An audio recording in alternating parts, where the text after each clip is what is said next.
समय आया, एक दिन विदुर जी तीर्थ यात्रा करने के लिए निकले। सो पांडवों के यहाँ बड़ा भारी सम्मान मिला। रात्रि के समय धृतराष्ट्र से मिलने के लिए विदुर जी जाते हैं उनके कक्ष पर, और जाके धृतराष्ट्र और गांधारी को प्रणाम करते हुए पूछते हैं, जिन पांडवों को मारने के लिए न जाने कितने षड्यंत्र आपने रचा, उन्हीं पांडवों के टुकड़ों में पल करके जीवन व्यतीत कर रहे हो, तुमको तो लज्जा आनी चाहिए। बहुत सारे शब्दों के बाणों से वेधित किया, तो मैं क्या करूं? धृतराष्ट्र को कहते हैं, जाओ जंगल में भजन करो। अंत में रात्रि के समय ही धृतराष्ट्र और गांधारी अर्जुन पांडवों के उस महल को छोड़ करके वन में जाते हैं, तपस्या करने लगते हैं। समय धीरे धीरे बीतता गया, बड़ा अपशगुन होने लगा। एक दिन काफी समय अर्जुन को गए हुए हो गया। श्री युधिष्ठिर जी चिंतित है, अर्जुन को गए हुए बहुत दिन हो गया, न जाने अभी तक आया नहीं। कहते जाकर के पता लगाओ कहां है। बड़े अपशगुन होने लगे, मूर्तियों अश्रुपात करने लगी, गायों के आंखों से अश्रुपात होने लगा। इतने में वार्ता हो ही रही थी कि अर्जुन मुंह लटकाए हुए बिना गांडीव के आते हुए देखा। जैसे ही देखा, परीक्षित ने पूछा, क्या बात है, आज तुम्हारा मन इतना दुखी क्यों है, व्यथित क्यों है? अर्जुन कुछ परीक्षित बोल नहीं रहे।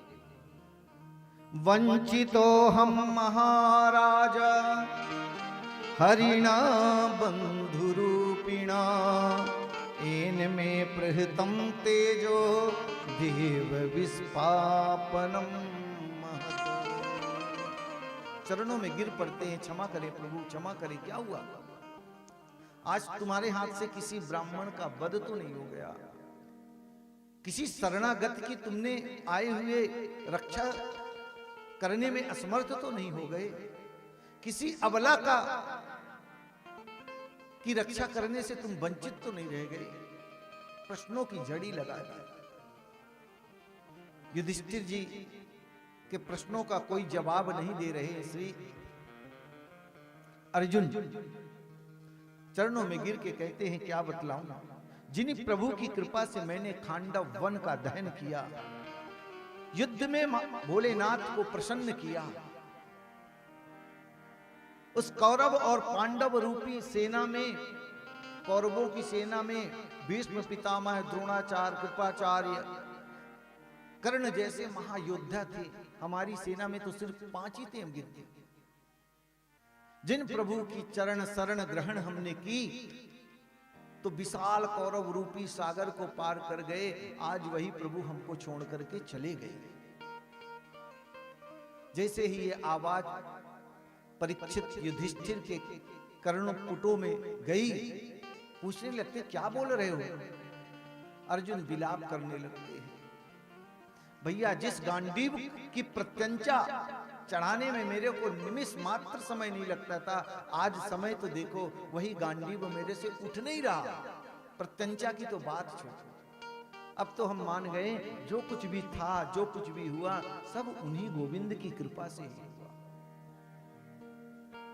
अंत में प्रभु कुंती मैया द्वार पे खड़ी यह सब वार्तालाप सुन रही थी। एक क्षण भी अपने प्राणों को कृष्ण के वियोग में नहीं रखा। जिस तरह रामावतार में राम के वियोग में दशरथ जी ने अपने प्राणों का परित्याग कर दिया परीक्षित, उसी तरह माता कुंती ने भी कृष्ण के वियोग में अपने प्राणों का परित्याग कर दिया। कि राम राम कही राम कही, राम राम कही राम, तन पर हरि रघुवर बिरह, राहु गए सुरधाम।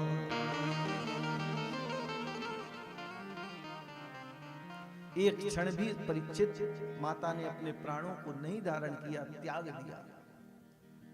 पांडवों ने भी अपना सारा साम्राज्य, प्रभु है ही नहीं तो किस काम का ये पद, ये प्रतिष्ठा, ये राजसी ठाट बाट। छोटे से श्री परीक्षित जी महाराज को अपना राजपाट दिया और श्री बद्रीनाथ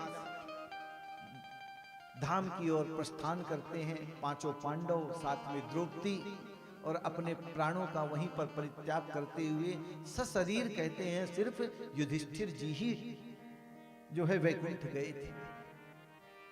बाकी सभी ने अपने अपने प्राणों का परित्याग किया है। धीरे धीरे